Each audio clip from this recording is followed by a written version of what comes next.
before we go to put in our heat sink, our default heat sink, the cheaperoo that comes with your CPU, let's have a little conversation about thermal compounds or thermal interface materials that the motherboard people are so afraid that you may eat. What I have in my hand here is Arctic Silver 5. This is a thermal compound, an aftermarket that you can buy separate from your CPU. As you can see, this is a very small tube. I have used this tube for about a half a dozen builds so far, and several replacements and changes of heat sinks. So I've probably used it about 10 times, and as you can see by this plunger, there's probably more than half of it left. So it's probably good for another 10 or 15 builds. That cost me about $5. Now, Arctic Silver is what you would put on the bottom of the CPU, or rather on the top of the CPU, and then you would put your cooling core on top of it. So your heat sink gets pressed down on that. Now, even though those things may be polished flat, they're not perfectly flat, and every nook and little cranny in there needs to be filled in order for heat transference to be effective and it's most efficient. And it has to be even, because if one part of the CPU gets too hot and the rest of it is cool, but that part's too hot, you're going to have damage, you're going to have problems. So our friend, the inedible heat compound, thermal compound, keeps that from happening.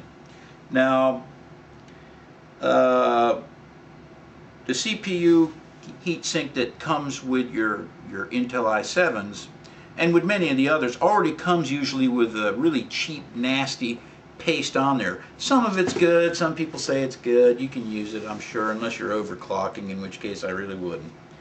Arctic Silver, and there are some other very good brands on the market, will give you a better bond, a better interface, and help keep temperatures down because of its heat transference capabilities.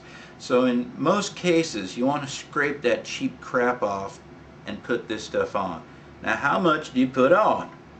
Now, this is where we go to the famous quote that Arctic Silver has on its internet site, because when you buy this little tube, the instructions on it say, in order to see application instructions, you must go to our internet site. You go to the internet site for Arctic 5, and you will see that it says, please push the plunger in until you have put about enough on the CPU equivalent to a grain of rice.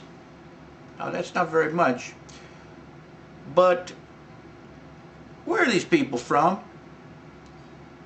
Do they mean basmati rice, short grain rice, wild rice? What kind of rice?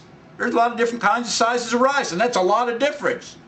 So I don't know what a grain of rice. You just spread a little bit out there, and then you spread it a little bit, not with your fingers, because this stuff is toxic. You do not want to eat this stuff for sure, and you don't want to get it on your hands. Duffel bag. You use isopropyl alcohol to clean off the old gunk, whatever it was, and you use isopropyl alcohol, rubbing alcohol, to clean up the mess from this. And if you get any on your hands, you use isopropyl alcohol and soap and water right away.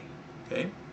Now, the last comment about inedible thermal compound is that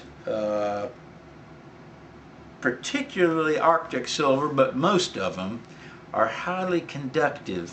Now, most of you will know that that means that things that have electricity running through them shouldn't come in contact with it. That means you do not want to put too much on, because if it goes down the side of your CPU because you squished too much on there, it's going to short out your CPU. Okay, it's going to run down over the sides, get into those pins, and create a mess. Your board and your CPU will be worthless. Okay. Now on to our CPU. Okay, we're back to install our thermal solution, which comes stock with the boxed retail version of Intel's i7-920. That is this very inexpensively made and equally valuable heat sink and fan. This is our temporary solution, and to show the methods by which we attach such a air-cooled solution. I thought that I would bring up some more tools. A large waterproof flashlight, a file, a large wrench, and a hammer. If you are using any of these tools to put your CPU or your heatsink on, something is wrong. You should not be using these tools. Alright.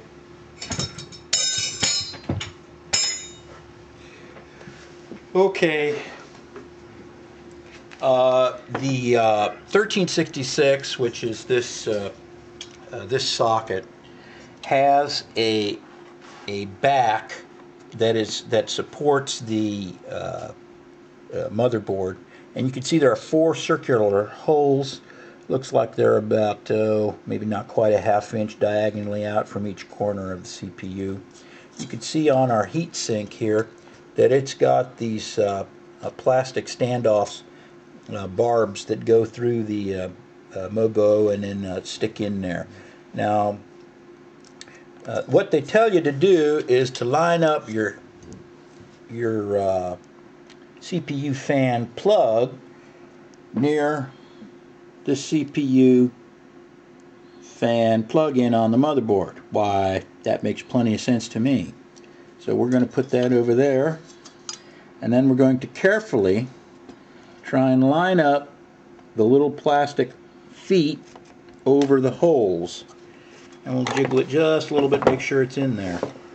Okay.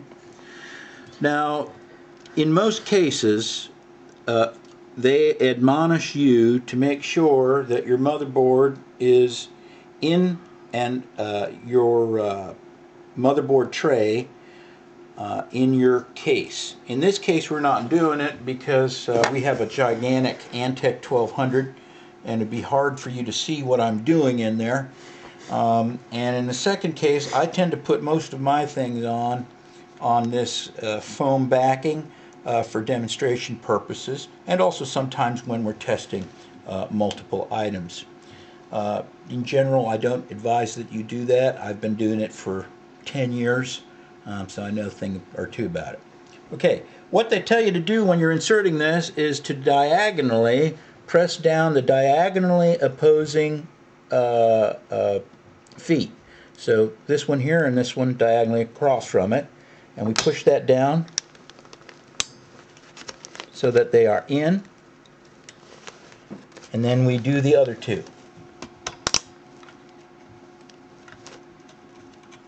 And I'm just checking to make sure they're all secure, and they are in there.